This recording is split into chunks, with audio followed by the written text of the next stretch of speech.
What is good, y'all? SGG gang, it's your boy SmooveGotGame back with another Tigers rebuild episode, man. Before we even get into it, if you guys are enjoying, hit a like button for your boy. I really appreciate the love and support. Comment down below with me too. I would love to chop it up with you guys over the series and let me know what you guys are thinking. Go ahead, early predictions. What do you think the first year record will be at the end of it when it's all said and done? Right now, you can see we're at 21 and 23, only 2 games under 500. The Guardians ain't even that far ahead of us. We're 6-4 in our last 10. We're looking pretty strong, but today's episode will be mainly focused on the draft. I know. Another episode focused on the draft. Smooth. Well, yeah, they actually made the draft process pretty interesting this year with the scouting week by week. Of course, we got a full game in here too that we're going to get to, and next episode as well will be the kind of like the last time that we focus on the draft. But all that aside, man, I just wanted to let you guys know that I love and appreciate every single one of you guys so much. So what we're going to do first, though, is go ahead and simulate to the next week of scouting. You see here just a couple, day-by-day injuries, nothing too major. Look, he's out for like 1 game, and we're already set up for week 9 scouting. You see we have 3 really good prospects here that are almost 100% out. Elvis Karan, a right fielder who's got 81 to 93 potential. He's looking like a very strong candidate. He's 36 on our draft board, 35th on the MLB draft board. Not going to come in at a strong overall, but could be a solid B potential. Slight chance for A potential prospect that we can end up getting with our second first-round pick, maybe even our second-round pick. So I've got my eyes on him as a contact hitter. Next up, we have a shortstop, Richard Adeline. Richard Adeline, that's what we're going to go with. I mean, he's going to be our player. He's a made-up character. We can make up his name. 28th on the draft board, somebody we could possibly pick up with the second-round pick.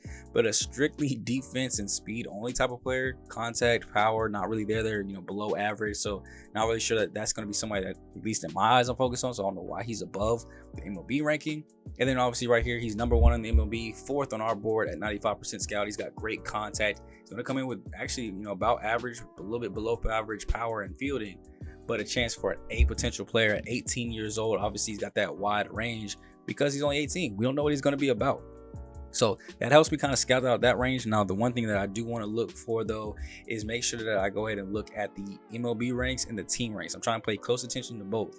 Notice anybody that looks like they're jumping up our board or dropping down the MLB board, looking for those huge discrepancies between the two numbers so I can really see who might be a generational talent, who might be good for us, bad for the rest of the league.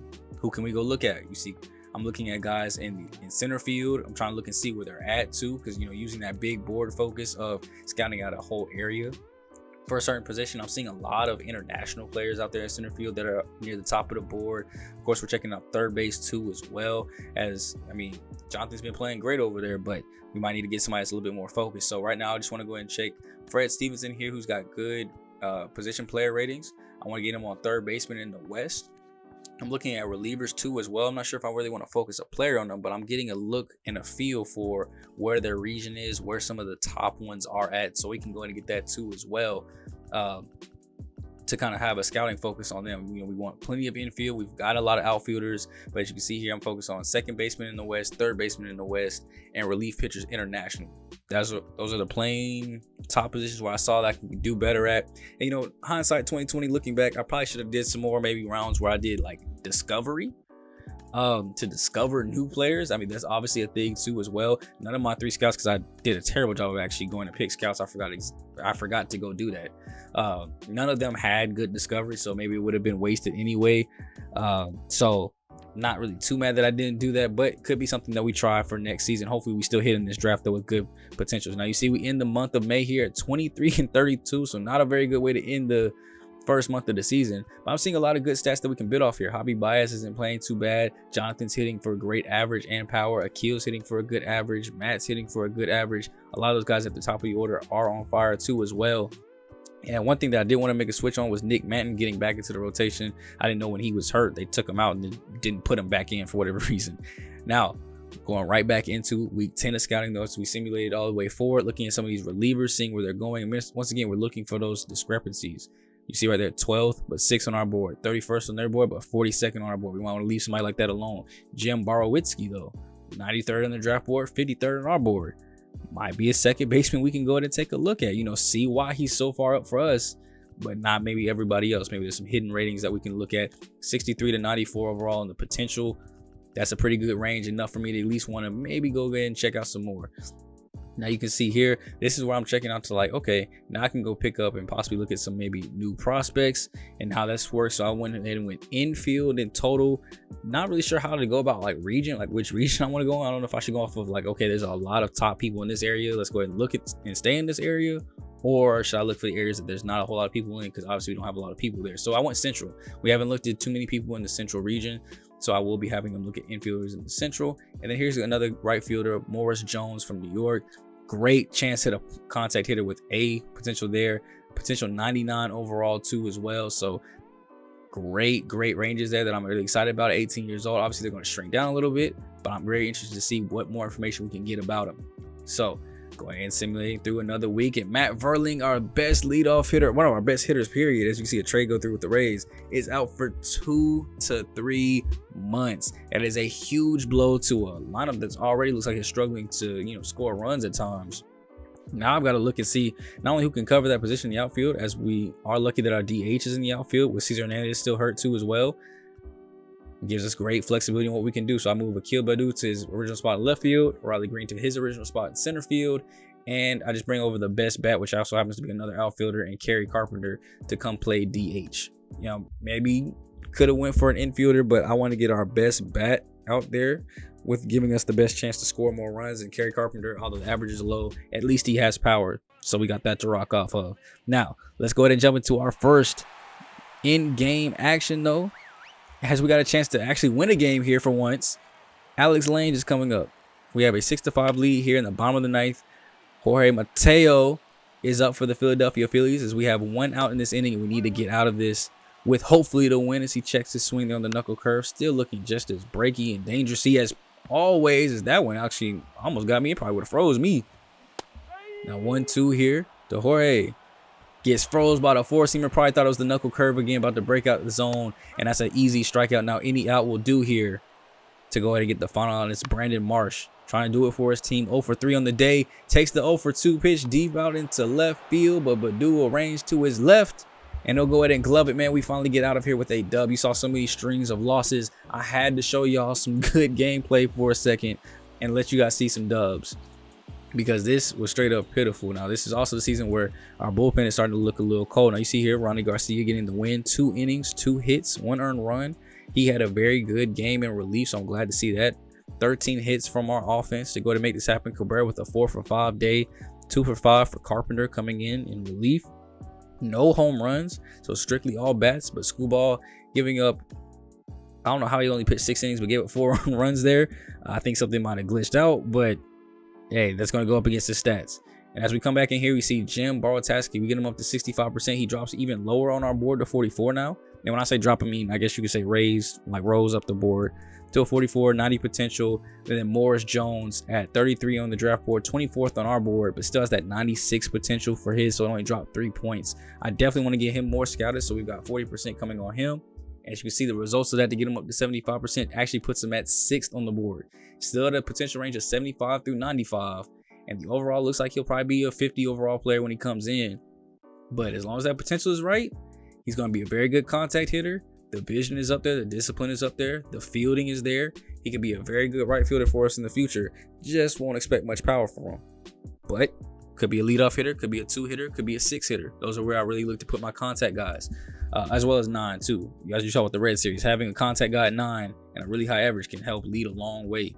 So I've got my eyes on him because we got to look out for picks at 36 and 44. We got to see what we're going to do with those picks. So Keith Clemens is also somebody else that I'm going to look at too here at shortstop. 54th on our board, 106 overall. We got to start looking for people at the back end of the draft, because I mean, we have plenty of options to do at the top, but we need to know what we're going to do with the rest of them, so we don't have just one really good pick and 5 or 6 what do you call them, bombs, busts. We'll call them busts. Pause. But I got to know what I'm doing for the rest of the draft. We just have to do it. So in today's game, though, we will be taking a look at a position that might become more of a focus here, and that's going to be starting pitcher. One of the coldest starting pitchers we have, Spencer Turnbull, has been mediocre to say the best this season. So I want to get in a full game here at Target Field against the Minnesota Twins, only a half game above us, and see what Spencer Turnbull's problem is. Why is he playing so bad? Is it a hit to contact type of thing? Is it the fields that he's playing at? You know, what's going on? So today we'll be going up against Pablo Lopez. 14 starts the season, hasn't looked too bad. Not a winning record, but 3.24 ERA, 1.32 WHIP. It's got to be something to be very happy about. Only 55 strikeouts though through 83 innings. Not exactly what you want to see from your starter. But we have Akil Baddoo leading off, tied for 7th in the American League in stolen bases this early in the season. So you got to be happy about that. And we'll see how that transitions into the rest of this game. As the first pitch is fouled off, we skip ahead 1-2 here. Takes the four-seamer low into the outfield. Unfortunately, right to the glove. Time that went up pretty nice, but wasn't able to get it out of here. Now we got rookie Riley Green batting .271 this season. Has looked great being in the starting lineup. Hopefully this is good for his development, but that ground ball isn't going to be good for that contact development. Good timing on it, but weak power behind it. And unfortunately, we have 2 quick outs just like that. Jonathan is up next. Please put down in the comment section, too, how to say my man's last name. I feel like he's going to be a focal point in the series, so I don't want to keep saying his name wrong. Jonathan Scope is what we're going for right now as he takes this four-seamer out back near the wall, but will be gloved. It looks like just into the warning track to get us out of that. Now, Spencer Turnbull, you see 14 starts, a 2-7 record, ERA above 5, and in 74 innings has given up 83 hits, a whip almost at 1.5. So the walks aren't there, the hits are, and the strikeouts aren't. It's going to be a very interesting mix to see how this kind of feeds into today's ball game, as we've got to slow down this Twins lineup. And a very familiar face here leading off, Donovan Solano from our Red Series, who I think we got rid of or at least put down into our minor league system. Didn't stay on the roster for long, but was very good in the beginning stages of that rebuild as somebody that could hit consistently, and he's already doing it here, tearing this up with a base hit off the first pitch of the game into the outfield. Michael A. Taylor is up next, and he pops out the third pitch that he sees right out to Meadows, who will go ahead and get back underneath it and glove this one for the out. So the things I'm paying attention to in this game is definitely the control. I was about to say the break, but no, mostly it was just the control. Is he locating and putting the ball where I need him to at least 80 to 90% of the time? As you can see, that one is just a little bit off, but close enough still to get the call strike. And next up, we have Byron Buxton, the young, power-hitting, speedy, running phenom. Pops this one out the green. He'll go ahead and grab that one to end the inning. 1 man allowed on base, but we're able to go ahead and get out of it cleanly. As you can see here, top of the second, the Twins just 30-41 this season. Well, let's give them 42 losses as Eric Haas takes this deep out into the outfield. It is gone. 13th home run of the season for Eric Haas. 441 feet. That would have been good for bonus time in the home run derby. We'll have to see if maybe he might make it. But that will be a team-leading 13th home run, and that solo home run, just like the last full game we played, puts us on top in the second inning. And we love to see that power, but unfortunately, that was all that top half of the second had to offer for us. So we'll be spending much of the game focused in on Turnbull. You see, we're only at 29 wins, so we would love to get to 30 on the season. And his little pop-out is going to be just another step towards getting there. You know, we got to get 27 outs. Now we're down to 23 outs away from getting win number 30, and we need Spencer Turnbull to at least get half of them. At least give me half of them today, and that strikeout is going to be going a long way as Christian will go ahead and head back to the bench in the dugout. As number 7 hitter Max Kepler is up next. He'll somehow watch that circle change on the edge, and I'll have Joey Gallo hitting only 187 this season, but still a power hitter you got to be afraid of, which I'm surprised they have him hitting so low in the order. I know he didn't hit good, not even in our series, but I still would never disrespect that man's power and put him that low. 3-2, swings and a miss, and at least still be coming up with nobody on base. As we go ahead and just jump straight to it, 0-2. Turnbull's been looking great so far the first 2 innings. Let's go ahead and add another strikeout to the total.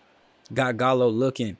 We have Trevor Larnach up next, 253. Well, let's go ahead and lower that some 2 with the strikeout on the slider, and then Donovan Solano back up 2-0. Can we get him to chop this on the ground? Yes, we can. As Baez throws over to first base. Got him out. 3 strong innings, and he's kept it pretty good. We're going to stay with him here into the 4th.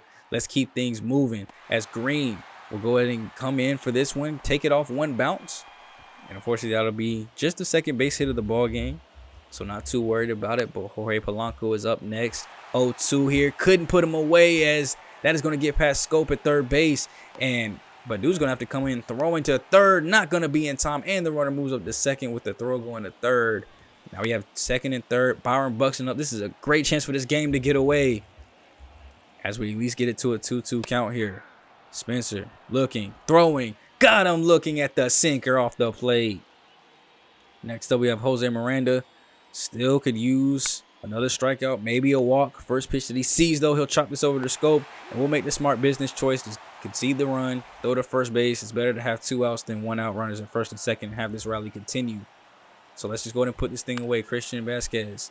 We want that four-seamer up and high, and it catches too much of the plate. Luckily, he caught too much of the inside of the bat, and it's just a weak little liner over the second base.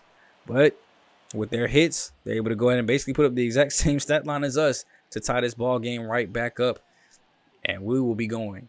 There's that man. He's been out of the lineup for a good minute. Kerry Carpenter. For a while, he was up there in the team's top power hitters, but I couldn't have that average in the lineup hitting that bad. But man, is it good to have him back. 72 power out to right field, and designated dinger for the boys. It is gone. 9th home run of the season. And I do believe that's just for hitting the home run with the DH. That's all I could imagine since he is our DH. But that solo shot puts us right back on top here midway through the ball game. That's exactly what we need. And we're going to be relying on the rest of this order. As you see, Nick Manning, 2 for 5 in yesterday's game with an RBI. It'd be great to go ahead and get a rally starter here with the bottom of the order.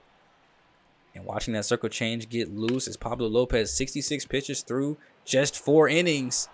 Maybe we can see a little early exit here. So that's going to be a dive on the ground. Not enough time to even think about a throw, though. As now we got the top of the order up. No outs. Akil Badu, first pitch he sees will go right back to the shortstop. 6-4-3. Double play.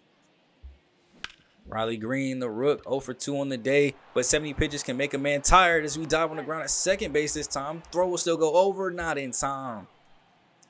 Way to beat out the throw there. Now we have Jonathan, one of our best hitters in the lineup. He's actually been hitting very good with runners in scoring position. Unfortunately, this isn't one of those scenarios. He's hitting almost 400 at that clip. But without him in scoring position, this ball will go back near the wall. And it'll hit up against the wall, actually. I really thought this was going to be another flyout like his one in the first inning. But thankfully, that gets off the wall. As you see, I had Jonathan sent home just because I thought it was another out. I couldn't even tell that he was lining up to just catch that off the wall. RBI double, his 20th of the season. And because of that, wild pitch. Get back clean. Because of that, we take a 3-1 lead here in the 5th inning. Now we have a full count here to Eric Haas. You don't want to just lay it in over the plate, so it could be a good situation for a walk. Unfortunately, not able to get on that when we get over top of the circle change low in the zone. Maybe he was looking fastball. And we'll have to go to the bottom of the 5th. Spencer Turnbull up. And he's still got a lead now. So he can pinch a little bit more comfortably. And maybe that comfortability allowed him to give up another base hit as we got a runner at first base already. Only 46 pitches through. So we can't be mad at that as this is a chopper on the ground. Haas is going to get to it. Takes an awkward angle maybe to avoid the runner. Throw will not be in time. He's safe over at first. So now we have first and second. No outs. Similar situation to when they got a run last time. But unlike last time, Trevor is going to fly this one out to Meadows, who will come in. Not enough speed at second base, so this will be an easy hold. As we got one out, now a double play can end the inning. First and second, Donovan Solano already had a base hit to lead off the game. Can he get another one? Fouls this one back. Nice four-seamer up high in the zone, trying to get him to pop it up. Now let's see if we can go ahead and get one down in the zone. Maybe get him to chop something. 1-2. Low. He will line this one out, but put just enough air underneath it for Green to come in and get it. And because they went halfway just in case he missed, runners will still have to hold, so any out will do now. 1-2. Swings and misses at the slider. You can see he was way too early for that. And now we go bottom of the 7th. He's still in there. Spencer Turnbull is looking strong today. 6 innings, only 1 earned run. I think he still only has about 4 or 5 hits given up to this point. And right now he's racking up the strikeout totals too, coming in and closing in at 10 strikeouts. We'll have to see where he finishes at as it's a 2-0 count here to Christian Vasquez. Let's see if he fouls that one off. 2-1. 0 for 2 on the day. Gets the call there on the outside black. We love it. So let's go ahead and finish this thing off with the slider. 2-2. Chops this one on the ground. Bias is going to have to come in quick. Gloves it. Sets the feet. Throw goes over to first base. Got him. Max Kepler is up next. He's 0-2 right now. Swing. Chops this one deep. This time Green's going to have enough room to get underneath it. Go in and give me those. And next up is Joey Gallo, who I actually saw has 18 vision in this ball game. My man cannot see the ball at all. I don't know if I've ever seen low vision like 18, and maybe that's why. Checks it on the slider that was clearly out of the plate. 3-2 count here, and just swings way over the slider. Easy strikeout. We call it a day at 7 there for him, as the pitch count was starting to get up there a little high. He was getting tired. So we'll go to Jose Cisnero. Make sure you guys put that pronunciation down in the comment section. 14 games, 12 holds, 12 and a third innings of work. And he's got to face 9-1-2 here to set things up perfectly for our closer. 1-2 to Trevor. Swings and misses over the circle change. He's coming in, keeping the strikeout chain rolling. As Donovan Solano's up next, same 1-2 count. Watches the four-seamer go over the plate. Now you got to go sit down. Michael A. Taylor, 0-2, 2 outs. Can we go ahead and go 1-2-3 with the strikeouts? No, we can't, but this will be off Cabrera's glove. Way to knock it down. Grabs it and steps on the bag at the same time. And because of that, we'll be going to the 9th inning. Still up 3-1. And we'll have our 7, 8, and 9 guys try to come in and add a few more insurance runs. 0-2 here to Austin Meadows, who swings over the top of this one. It'll be a drop third strike. Got to throw over for insurance measures, and we got him. Kerry Carpenter up next is Kente Media. I think I'm saying that right. Once again, pronunciations down below. As he gets the strikeout there, came in this game and shut us down. He was the one that replaced their starter, and he's been in ever since. And you see 30 pitches deep, and he's still going good as we finally get to him, though, off a hit. Nick Manton is going to go ahead and take this one into the outfield gap. They'll get it in quickly to stop a triple, but it will be a 2-out double to give the top of our order a chance here. Akil Badu, 1 for 3 on the day. Can we get one more double from you? Couldn't do anything with that slider. It'll be on the ground. Nice, easy throw. And because of that, we'll be going to our closer, Alex Lange. 24 games. You see he's blown 4 saves here recently, and the ERA's ballooned. So we're hoping to maybe get a good outing out of him today, as that's a very good start. First pitch he sees is a knuckle curve, grounded over to Baez with the shift. Easy first out. Byron Buxton is up next. First pitch he sees will be the same. Caught him sleeping on that. And you can see here, without those 4 blown saves, he'd be leading the American lead in saves right now. I mean, incredibly enough, though, he is still 4th on that list, despite us being so bad. And when you think about it, we have 29 wins. He has 20 saves. He's had to come in and save every game that we won, basically. Every game has been close. No games have really been won with blowouts, or at least not enough. As you see here with the 2-2 knuckle curve, getting him frozen. Byron Buxton will have to go sit back down. And not a very good day for him. 0 for 3, 0 for 4 now, as the same thing is trying to be done for Jose Miranda. This 3-4-5 combo for them has really been shut down today. 1-0 here, 2 outs. Chops this one on the ground. Manton is going to come get it.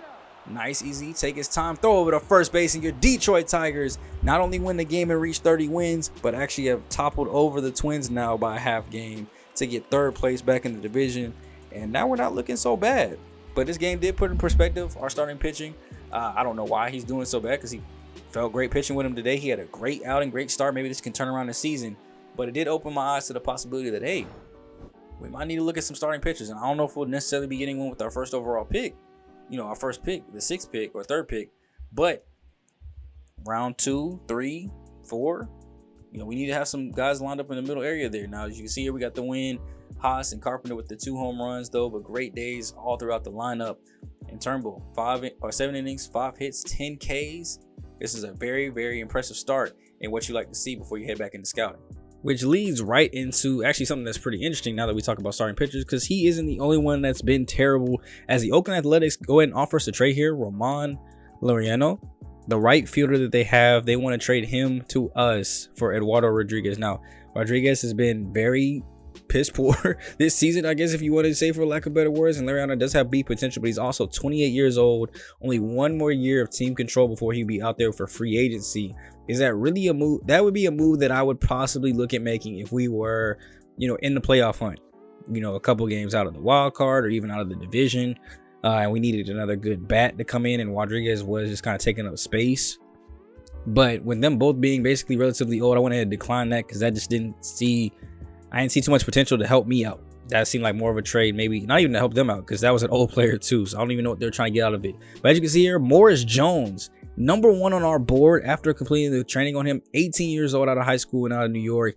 82 potential, 97 or 82 to 97 potential. Could come in about mid 60s possibly, and he plays all the outfield spots. But lefty bat, throws right-handed, great contact. Vision is going to be about average. He's got good fielding, good speed. Seems like an all-around good player. The only thing he's lacking in his game is power. Immediately get him in here, hit the weight room, so that way he can maybe have a good chance of that, or just focus completely on his contact. But this is somebody that could be a great right fielder for us, great 2-hitter. Like, And the fact that he's number 1 on our board, but 33 overall, kind of puts into your perspective on, where you might want to draft somebody. Like, I don't know if I can wait necessarily to our 2nd round pick. Do I get Morris Jones with our 1st one?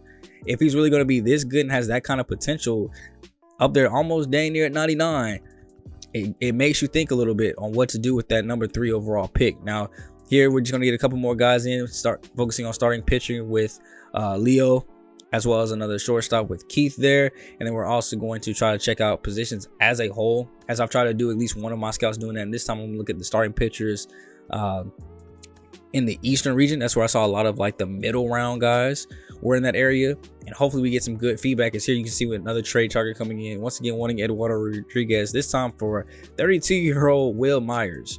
Now, the Reds, my old team, I would love more than anything to, maybe help you guys out. But unless you guys are going to give me Hunter Green back and give me that A potential, look how many A potential starting pitchers they have at the major league level. Like 3 of those guys that are all going to be great at B starting potential right there. I mean, if y'all want to give me Hunter Green back for Eduardo Rodriguez, I would take it. But I'm not going to be able to do anything with Will Myers. Plus, we're eyeballing a right fielder in the draft. So we'll go ahead and let that pass and check another week of scouting to see how this week's lineup did. And getting pretty close there. Keith Clemens, about 68 to 86 on his potential. Overall is looking pretty good. Could end up potentially being somebody in the 70s with B potential, and might be able to come right up to the league, just that quick. And he's 53 on our board, 106 on the major board. That's somebody we can get with our 3rd pick and possibly 4th pick. So this could be a good shortstop infielder for us to help replace Javi Baez. Good power and contact, good vision, really good at a lot of things, like especially for the future part and even at the present. Like, he's good at a lot of different things. So I'm surprised he's so far back. You look at starting pitcher Leo Franco here, a lefty, 73 to 96 on his potential. Also an 18-year-old that has moved up significantly on our board. It could be a middle round pick for us too as well. But we're not satisfied with that. We want to keep looking at more starting pitchers that can help.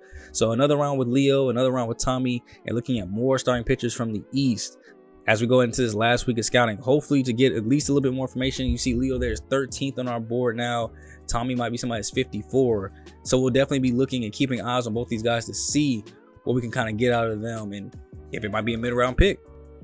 And with that being said, we'll go ahead and try to set things up for this draft. Of course, we want to get just a little bit closer. So you can see that we're 6 days away. Let's just try to get right up on it. So when we come into the next video, it'll basically be draft / all-stars season. I mean, we probably don't have that many all-stars. We'll see. If we got a lot, we'll make it a video. But if not, we'll skip past it.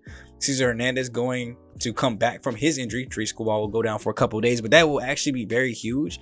Lineup's been struggling a little bit. We can go in and get our DH back in with Cesar Hernandez, put Kelly Carpenter back onto the bench, which I think will help a lot. His power coming off the bench is great for relief days. It helps out the outfield depth. And Cesar Hernandez actually was hitting 286 before he got hurt on that long 2 to 3 months. So this gives another good bat into the lineup and a switch hitting bat that can actually provide some hits. Now you see here we get right up to 1 day before the draft, man, and that'll basically be where we kind of end things off and kind of set up the time for the draft. What are our picks going to be? Let me know down below if there are any prospects that excite you the most. I definitely want to get a live look on some of these prospects and let you know who I'm kind of feeling the most. And you'll obviously see when I line up my queue and different players that I'm thinking about. But obviously you want to come down here and check the minor league stats, see how some of our top prospects are doing. You see Spencer Torkelson is doing okay. He's progressing pretty nicely since he's coming back from his injury. We also got Jace Jung at second base here that's progressed okay, played pretty good. Dylan Dingler getting a little bit of upgrades to himself, kind of struggling right now with a little cold streak.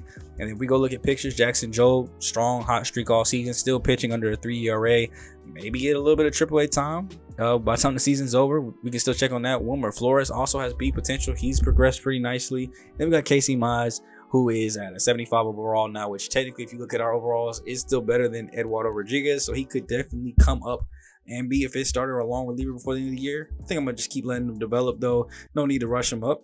So next time out, we will be getting into that draft. I hope you guys do enjoy the video. This time a little bit shorter. This is about how long I want the videos to be, in the 25 to 35 minute range. The first couple episodes obviously were very long as we ate up a lot of season time and a lot of time just talking about different things and getting the team set up, getting you guys a feel of the players, and it might be a little bit drawn out, to finish up the season as we go ahead and try to empty this thing out. But at least for the next video, what I have in plan for right now or envision is getting a look at the draft, getting a look at those prospects, and if we have any all-stars, playing through the all-star break. If not, let's get right up on the trade deadline and see if any trades needs to be made. So with that being said, though, hope you guys are enjoying the video. Leave a like, comment, and subscribe on your way out, man. I do enjoy this series so much, so if you guys could, please, if you click in, go ahead and click a like for me. It just helps share it out with other people and allows them to come into the video too as well. Helps the channel grow. You were at 150 subs. Let's try to get to 1K by the end of the year. So if you guys are with it and rock with it, it'll mean the world to me if you guys share this out with friends and family. So I will catch you guys in the next video. Tigers fans, stay hopeful. We're coming back. I know the record's looking kind of rough and shaggy right now at 36-51, but we gonna bounce back. I'll catch you guys at the draft. It's time to change some lives and change this team's finances. See y'all then.